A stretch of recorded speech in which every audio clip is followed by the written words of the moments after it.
So, wasn't so bad.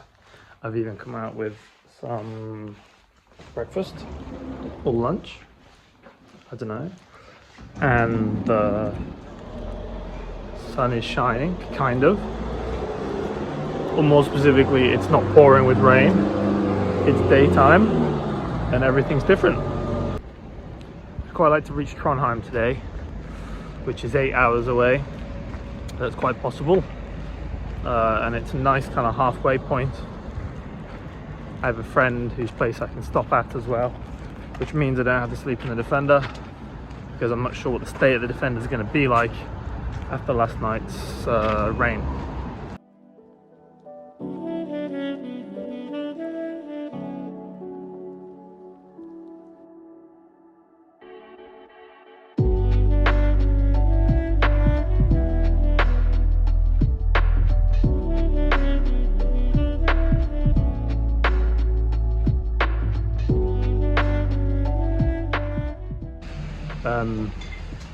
Pretty miserable, not gonna lie. The rain is just like constant, and it doesn't make for a very nice time driving with no wipers. Also at the last junction, the gearbox went really weird. Like I came out of 4th, I went to go into 5th, and it went into 5th, but the gearbox was still in 4th. And it did this for a little while, and then it seems to now go into 5th and come out of 4th, but the gear stick is very kind of loose, like it's barely connected to anything. So I'm not too sure what's going on with that, but it's obviously going to be a problem that's going to show itself in the next 1,000 kilometers. We'll see. So something has failed in the gear selection system, as I can no longer get gears at all. So I pulled into this side place, and I'm going to take the cover off and try and find out what's up with it. So there's things that I didn't want to be doing right now. This is pretty high up the list, but basically under that rubber boot there is like the select mechanism, and we're going to take this off and undo these screws and have a look inside and see what's wrong with it. It's pretty hot down here and greasy and shitty, but I can't get gears at the moment, so I don't really want to go all the way back to Oslo on the back of a recovery truck. Now we have a bit of a problem here, because I thought this grub screw here was loose, which meant this kind of selector was moving on the shaft, but it's not, which means there's something inside the gearbox that is not correct. So there's not a whole lot I can do here really on the side of the road. I'm just gonna double check, but it seems I can pretty much change gear, well, not change gear as such, but the relationship between this and this is good, so that's a bit concerning. So it might be the end of the selector yoke, which is further down the gearbox, has a similar kind of pin that holds in 5th and reverse, I think. I don't know too much about these gearboxes though. I'm going to put it back together and see how far I can limp it. I'm 100 kilometers outside of Trondheim. If I could get to Trondheim, spend the night, and then get recovered home in the morning, maybe.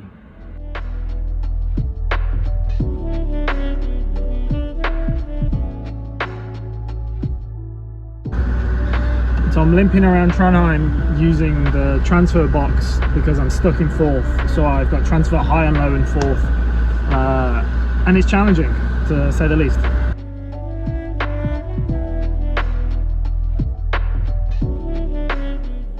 And there she is, and maybe this will be her final resting place. I don't think I have recovery to take me home to Oslo in the morning, so what I'm going to do tomorrow is remove all the center console and stuff so I can access the gearbox better, take off the gearbox inspection flap and have a look inside and see what I can do. The next day. It's a new day. I'm rested, showered, a little bit hungover, but I'm okay. And the sun is shining, which makes a big difference. And I have a space to have a look at the Land Rover. So what we're going to do is we're going to take this carpet out, and there's a tunnel that covers the gearbox. We're going to take it. I think I need to take out the cubby box as well, and then we can take off this section here, which is the selector housing.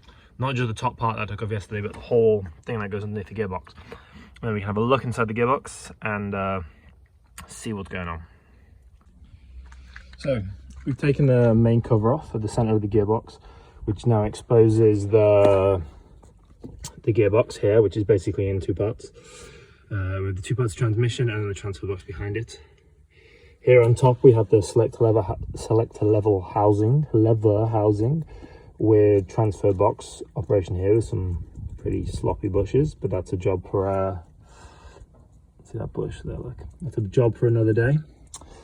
And then the bit we want to get is under this plate, so we're going to take this off, and then this off, and I'm not sure how I'm going to get to those back bolts, but we'll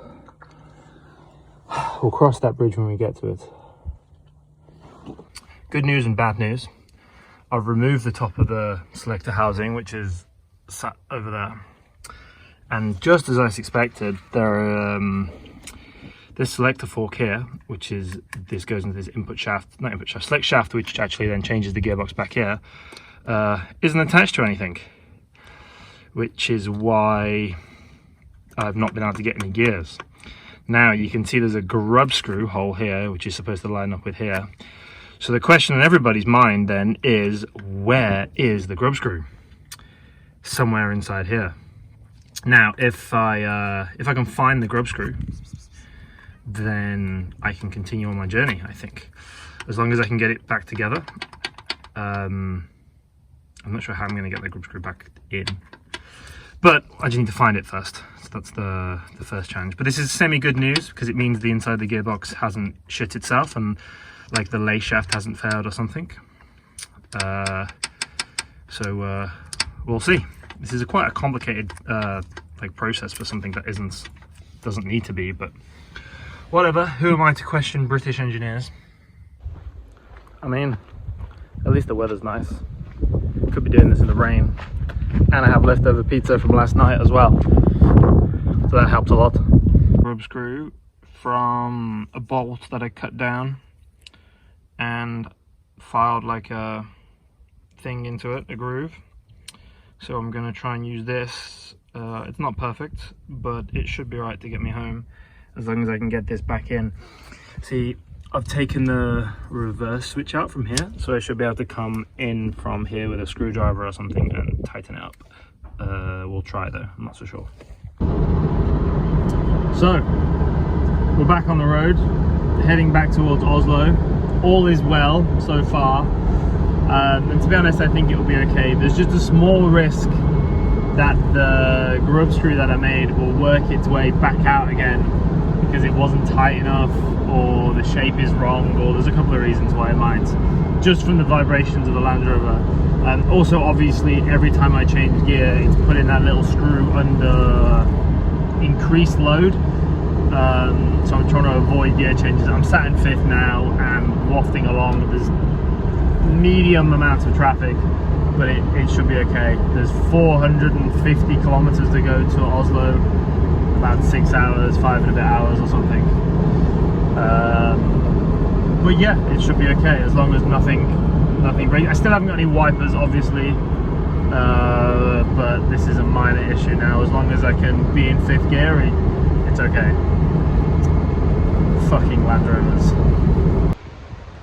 So I never really wrapped up what happened with the Land Rover. It's a week since I've been back at work, and I'm out near the mountains in this red 992. But told myself I would release the video tonight, so I need to stop and do a little bit of a summary, I suppose. Basically, I smashed the drive back to Oslo, and it was more or less okay. I mean, I was losing quite a lot of gearbox oil because obviously I hadn't sealed anything back properly after taking it apart. But I made it back to Oslo and everything was okay. I ordered a bunch of stuff from John Craddock's in England, which I should receive more or less pretty soon. And then I haven't touched it since, because I've been at work after I got back pretty much every day. It's been super busy, kind of catching back up with life and everything. But But yeah, I will make another video when the parts arrive of me actually fixing the problem properly and talking about what really happened and how I did it. But for now, that's it.